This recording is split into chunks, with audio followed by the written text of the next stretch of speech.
नमस्कार दोस्तों। चलिए आज हम समझते हैं सिलोजिज्म। सिलोजिज्म को हिंदी में बोलते हैं न्याय निगमन। न्याय निगमन। तो सिलोजिज्म में हम क्या समझेंगे? बेसिक कंसेप्ट एंड क्वेश्चंस के साथ बेसिक कंसेप्ट समझेंगे। सिलोजिज्म को हम किसके माध्यम से समझेंगे? वेन डायग्राम के माध्यम से। वेन डायग्राम क्या होता है? वेन डायग्राम कैसे होता है? वेन डायग्राम मतलब graphical representation of any group of item.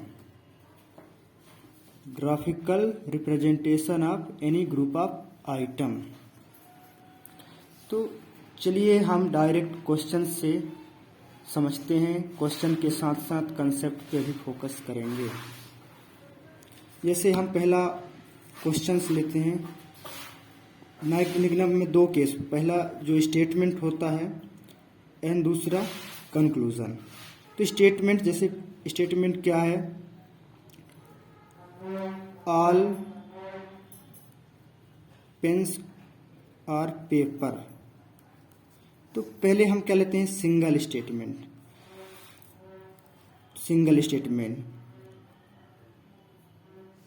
ज़्यादातर क्या होता है कि हमारे स्टेटमेंट में 2, 3, 4 स्टेटमेंट तक हो सकता है, ये ज़्यादातर होता है।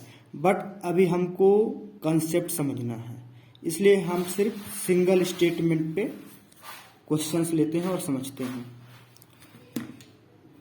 जैसे इसका कंक्लूजन, फर्स्ट कंक्लूजन है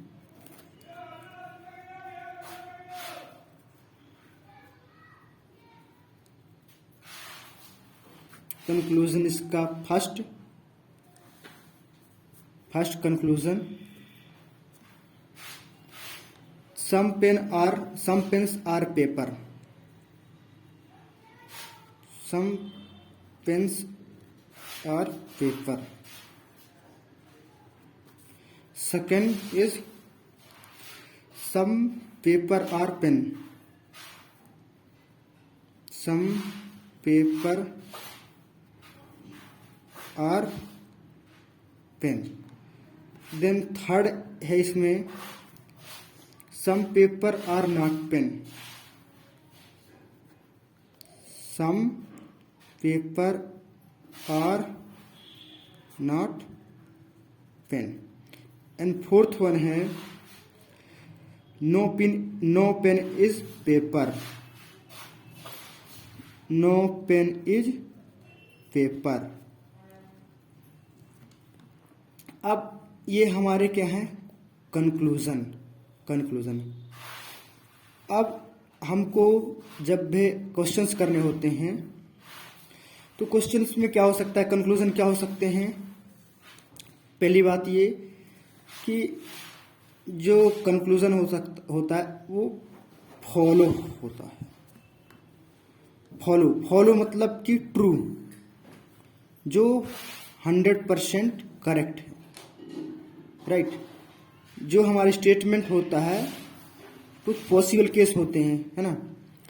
इसके बाद दूसरा होता है डाउटफुल,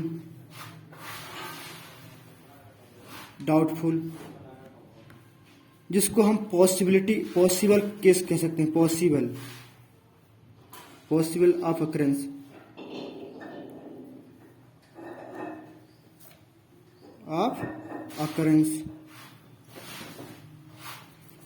देन अपना तीसरा होता है डेफिनेटली फॉल्स, नॉट फॉलो जिसको बोलते हैं।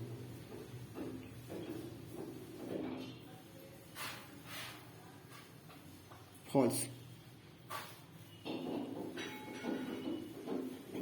तो ये कुछ 3 हमारे आंसर होते हैं, राइट।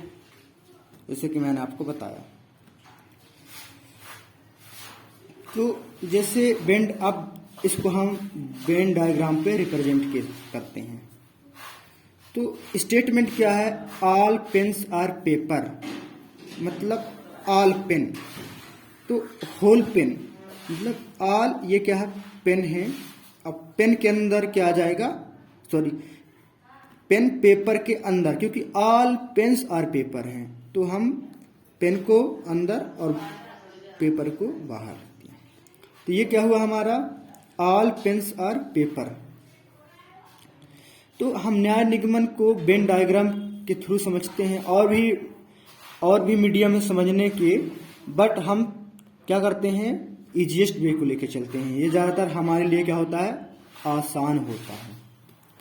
तो जैसे फर्स्ट कंक्लूजन है, सम पेन्स आर पेपर, तो सम पेन्स आर पेपर, इसमें देखेंगे सम पेन्स आर पेपर, तो of course right, why, because all pens are paper, जब सभी के सभी पेन पेपर हैं, तो बिल्कुल ये भी है कि जब सभी पेन पेपर हैं तो ऑफकोर्स सम पेन्स भी पेपर होंगे ही, इसलिए क्या है, true. Then second, some papers are pen, some papers are pen, बिल्कुल ये भी क्या है, ट्रू है। कैसे, जब सम के अंदर, सम मतलब पेन के पेपर के अंदर ऑल पेन है, पेपर के अंदर ऑल पेन है, तो इसमें से कुछ पार्ट पेपर्स का भी है, यहाँ पेपर्स भी है यहाँ, इसका मतलब सम पेपर भी क्या है, पेन है। Okay, then third one, some paper are not pen, some papers are not pen, तो some paper are not pen, false. कैसे, क्योंकि हमको ये कोई किस स्टेटमेंट में बताया ही नहीं गया है, तो some paper are not pen ये क्या है, फॉल्स हो जाएगा, डायरेक्ट रिलेशन नहीं बताया। और हम इसको, क्योंकि ये क्या है, पॉजिटिव स्टेटमेंट था और ये निगेटिव कंक्लूजन आ गया, तो ये क्या है, रॉन्ग है। हाँ, अगर पॉसिबल होने की बात करता तो बिल्कुल राइट हो सकता था।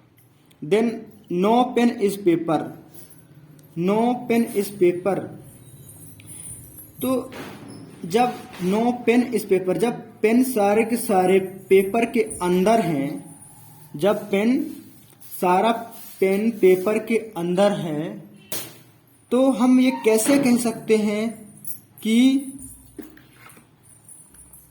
नो पेन इज पेपर, इसका मतलब ये भी क्या है, चलिए ओके दोस्तों।